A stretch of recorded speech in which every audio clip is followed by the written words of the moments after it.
No, Señor, nunca huiré del paraíso. Tengo en mí la leche eterna de los padres y los hijos y escribo poemas para la nostalgia. No, Señor, nunca seguiré el rumbo imprudente de los 4 ríos, el que impele a los nautas hacia el mar de monstruosas criaturas. Habían podado las ramas de oro que brillaban en el árbol de la vida y ahora me llaman como almas. No, Señor, nunca comeré del árbol prohibido. Apreté tantas veces en mi mano las frutas suculentas, aspiro los perfumes seductores, et d'autres, corrompus, riches et triunfants. Nada sabes de mis íntimos paraísos artificiales, y te ofrezco las costillas húmedas y turgentes para que sigas modelando al mundo mientras duermo. Soy un niño inmenso, escribiendo dócilmente en el barro del Edén. Tengo un muñeco de porcelana blanca. Balbucea. Ya escuchaban ustedes esta interpretación que ha hecho Laura Guzmán de un poema corto de Alfredo Fresia, que no es una fresa. Ya lo aclaró, ¿no? Que, ¿verdad? Aclarado esto, y tampoco es un niño, aunque él lo proclama en este poema. Eso es un niño inmenso. Es un niño inmenso.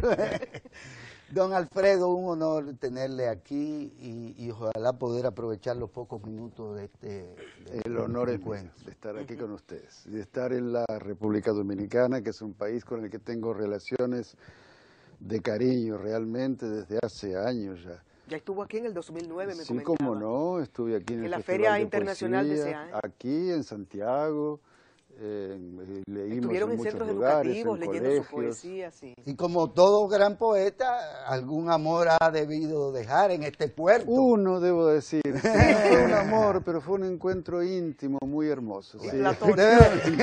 Ocurrió, sí. Su literatura en América, en realidad, ¿qué importancia le otorga a usted mismo? Muy poca. El discurso poético es enorme, es el continente riquísimo, de la Argentina a México, o aún más, México entra a Estados Unidos adentro, digamos. La lengua española va de una punta a la otra del continente, de manera que una voz poética en algo tan polifónico, donde hay poesía tan vigorosa, es pues un granito de arena que uno pone, ¿no? Tú sabes, yo trabajo, yo soy editor de una revista de poesía en México que se llama La Otra. La Otra. Tú sabes que La Otra, dicen, siempre es la mejor. Estuve leyendo en el internet, sí. Sí. Esa revista se iba a llamar La Otra Poesía, pero quedó La Otra. Y eso me permite, me hace que yo esté permanentemente atento a las corrientes, a las tendencias, al mapa poético, digamos, del continente. Lo que están haciendo los argentinos, algunas escuelas más o menos dentro de Argentina, del lado del Pacífico, los peruanos, los brasileños en mi caso, porque yo vivo en Es traductor Sao Paulo. de literatura brasileña, Sí. tengo entendido. ¿Y vive allá desde 1976? Sí, desde 76. En Sao Paulo específicamente, sí. Bueno, pues en una entrevista yo encontré lo siguiente, y lo voy a citar a usted mismo.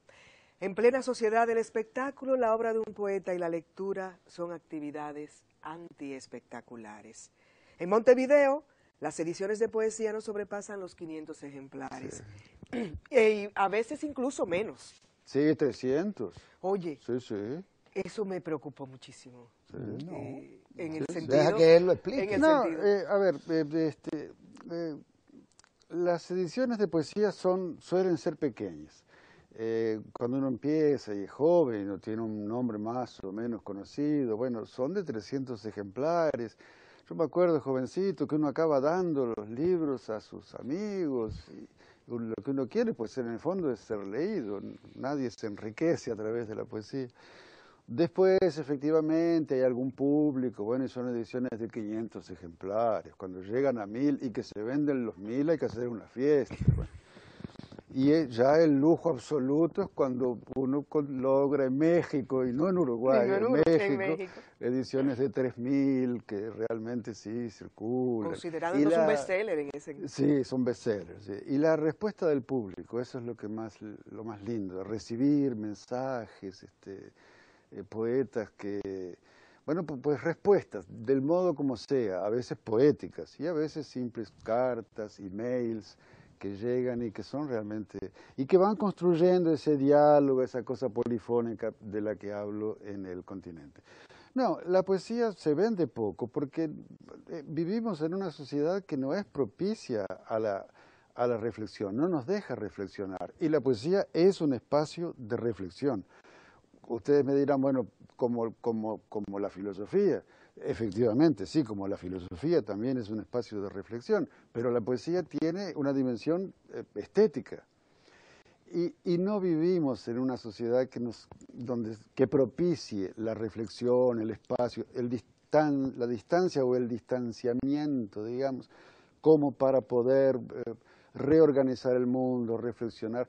No podemos ni siquiera dialogar. Estos espacios de diálogo son infrecuentes. Sí, ayer en la feria yo decía, nos pusimos a charlar y bueno, pues hubo un clima que se creó y gente contando historias de su pueblo, gente del interior aquí de la República, gente contando su experiencia, algunos escribían, algunos poetas hablaron sobre la experiencia de escribir, otros sobre experiencias, historias, anécdotas, digamos. Una experiencia de diálogo que es difícil porque fuera del espacio de la feria o de un encuentro como este, tú en una plaza pública es peligroso o es ruidoso o no se puede.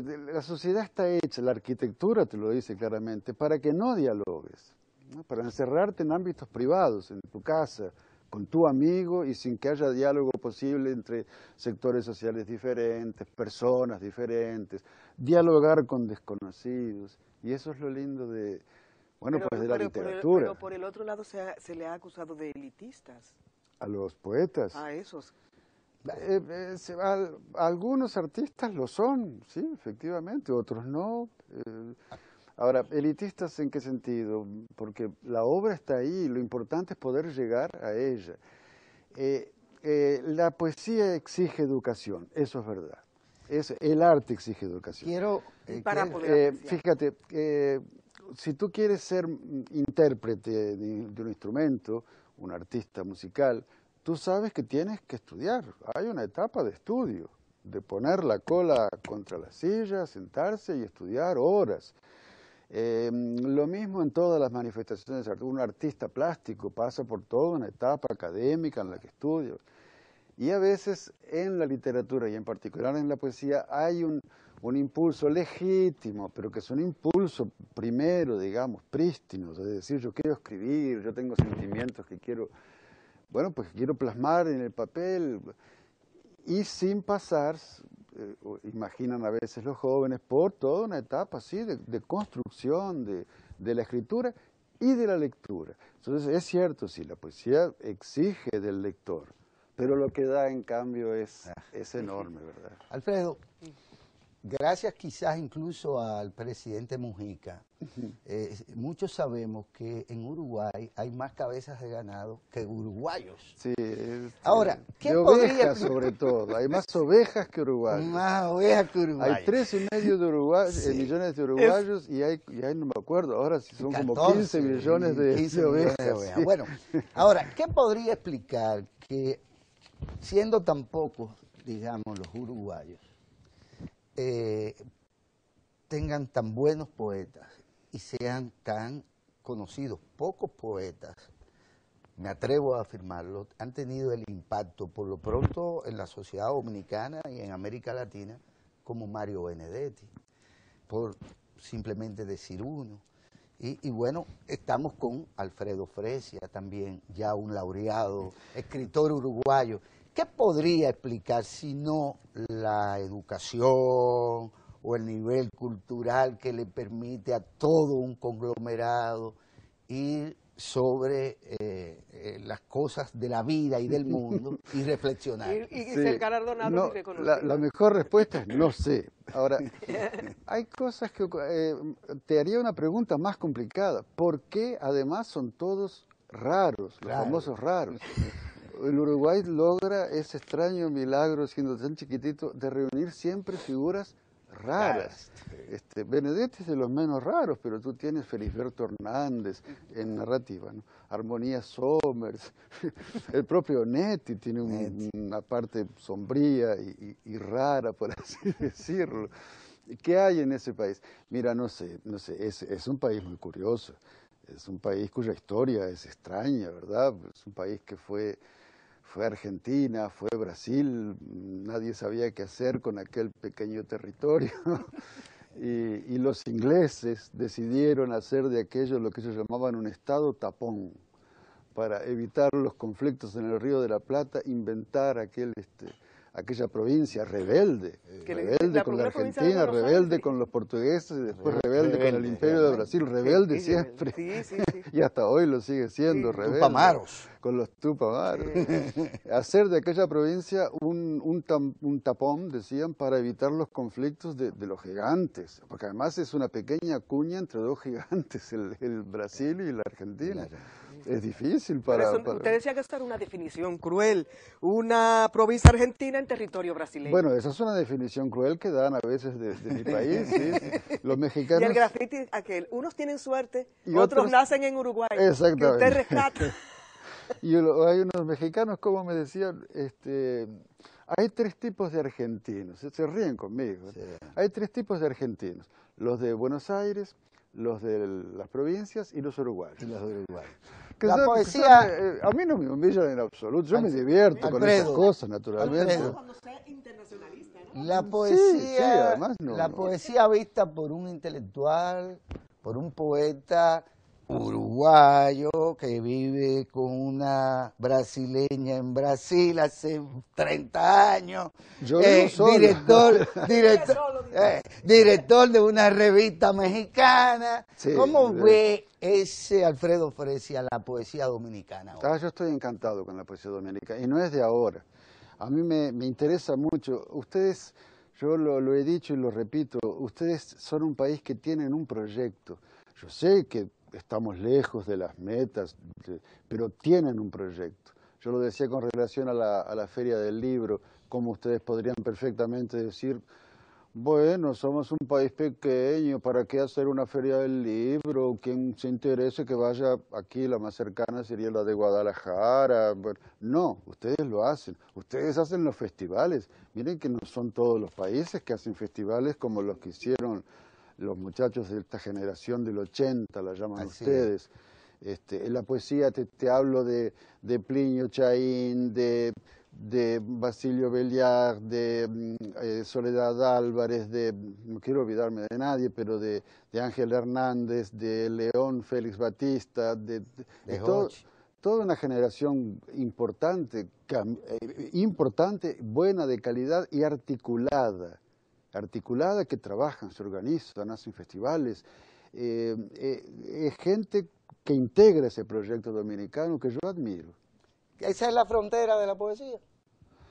La frontera de la poesía de la cual debo hablar hoy, bueno, las fronteras de la poesía es un nombre, yo decía, sí, es un nombre paraguas bajo el cual cabe todo.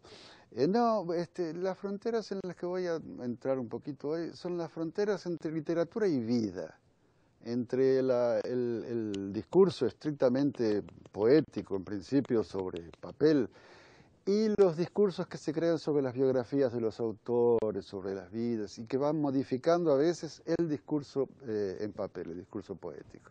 Esas son las fronteras de las que hablaré esta noche a las 7 en el pabellón de escritores dominicanos. A las 6, ¿no? A las 6, en el auditorio del Museo de Arte Moderno. En el auditorio del Museo de Arte Moderno, sí. Es una charla, sí, meramente una charla para abordar esos temas. Sí. Finalmente se terminó el tiempo, ¿no, don Guillermo? ¿Se nos acabó el tiempo?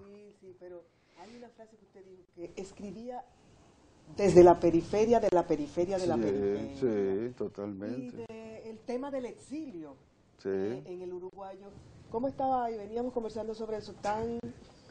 No, yo decía... incorporado al ser uruguayo. Cuando dijo, soy uruguayísimo. Sí, soy uruguayísimo. No, y el tema del exilio, yo decía, los uruguayos ya somos hijos de exiliados, porque somos todos hijos de italianos, españoles, siempre se dice aquello de que, ¿de dónde descienden los uruguayos? Respuesta, de los barcos. A los indios los mataron a todos. Bueno, y la presencia negra es pequeña. Aquí también, sí. Es sí, pequeña. bueno, sí, claro. Hemos sido radicales. Exactamente. Sí. Don Alfredo Fresia, gracias por concedernos estos primeros minutos de la mañana. Por favor, gracias a ustedes. Para presentarle al país, que le conozca, que sepan que usted es un gran amigo de esta tierra y de este país. ¿Cómo no? Y para desear a todos que participen en la conferencia magistral de Alfredo Fresia esta tarde a las 6 en el pabellón o en el auditorio del Museo de Arte Moderno, sí, con su conferencia magistral Fronteras de la Poesía. Agradecer al Ministerio de Cultura y a los organizadores de esta 16ª por este honor del libro, habernos permitido conversar con usted, don Alfredo. Gracias a ustedes, gracias a ustedes. Mucho gusto. Bueno, nos encontramos. ¿Usted jugó basquetbol alguna vez? Debería haberlo hecho, pero no, yo nadaba. Nadador, bueno. Gracias, don Alfredo, un gran Gracias honor. a usted. Hasta el martes, si Dios quiere, Yanela. Hasta el martes, y nos encontramos en la feria. Así es. Hasta entonces.